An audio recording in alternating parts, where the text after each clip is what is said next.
Fenomena alam yang indah dan langka. Aurora adalah salah satu fenomena alam yang sering terjadi di kutub utara.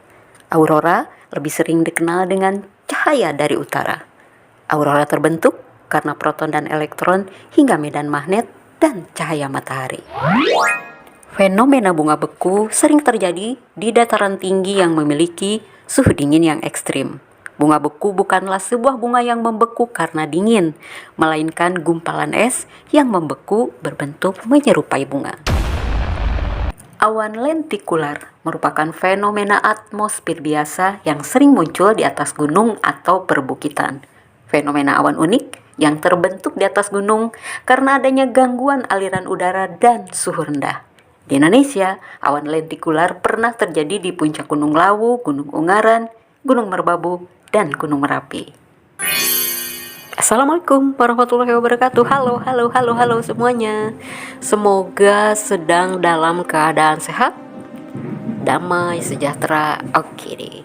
Makasih ya sudah klik videonya. Video tadi sudah dibuka dengan beberapa fenomena alam yang unik dan indah. Dan tema video kali ini adalah cara kita memahami fenomena alam. Karena memang kadang-kadang kita tidak bisa membedakan mana fenomena alam dan mana bencana alam. Untuk itu simak terus videonya ya. Jangan lupa sertakan juga like-nya, komentar sesuai tema, dan subscribe. Here we go. Teman-teman, letak geografis dan geologis Indonesia menjadikan wilayah-wilayah di Indonesia rawan bencana. Gempa bumi, tsunami, longsor, banjir, dan lain-lain. Satu lagi yang harus diingat, bencana alam merupakan bagian dari siklus bumi. Jadi nggak bisa dihindari ya, karena memang akan terus-menerus berulang. So, gimana cara kita memahami fenomena alam yang terjadi? Simak terus videonya ya. Teman-temanku, ada banyak fenomena alam dan beberapa di antaranya memang dianggap tidak membahayakan ya. Seperti pelangi, hujan, angin, walaupun bila dalam kapasitas tertentu bisa juga dianggap membahayakan. Contoh seperti angin besar, anginnya jadi gede ya. Seperti tornado, puting beliung, ngeri ya. Teman-teman, pada prinsipnya angin itu bagian dari tanda-tanda kebesaran Allah Subhanahu wa taala. Dan angin juga bermanfaat untuk proses penciptaan hujan. Angin juga bermanfaat untuk menggerakkan perahu para nelayan di lautan.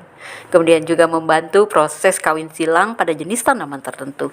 Maka itu ketika terjadi angin kencang, bukan hanya kita harus waspada, dianjurkan juga untuk berdoa, memohon kebaikan dan perlindungan dari keburukan peristiwa angin tersebut.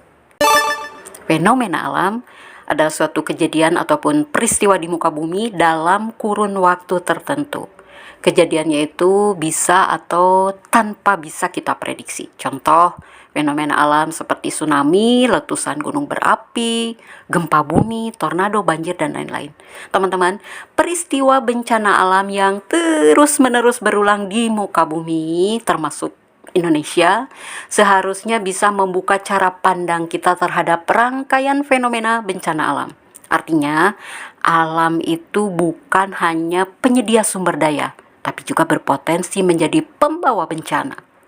Sebelum bencana alam terjadi, kita semua dimanjakan dengan keindahan alam, dengan indahnya gunung berapi, pesawahan, rangkaian pulau-pulau, dan ketika fenomena alam menunjukkan dirinya, kita baru tersadar ya akan pentingnya menjaga kelestarian alam dan juga satu lagi, meningkatkan kewaspadaan tentang fenomena yang terjadi saat ini. Teman-temanku, bencana itu benar-benar sangat erat kaitannya dengan perilaku manusia. So, kitalah yang menentukan apakah ancaman alam itu akan menjadi sebuah bencana atau cuma sebagai fenomena alam biasa. Dan salah satu upaya kita untuk lebih memahaminya dengan menambah ilmu pengetahuan termasuk mitigasi bencana ya. Termasuk juga tentang sebab akibat dari fenomena alam yang sering terjadi. Diusahakan dengan memahami fenomena alam diharapkan bisa mencegah terjadinya bencana, memprediksi waktu terjadinya bencana, dan juga mengurangi resiko dampak kerugian secara moral maupun material. Seperti yang kita tahu, seiring populasi penduduk dunia dan kemajuan teknologi, beragam fenomena alam baru pun bermunculan. Dari mulai pemanasan global, perubahan iklim, menurunnya kualitas udara, dan lain-lain.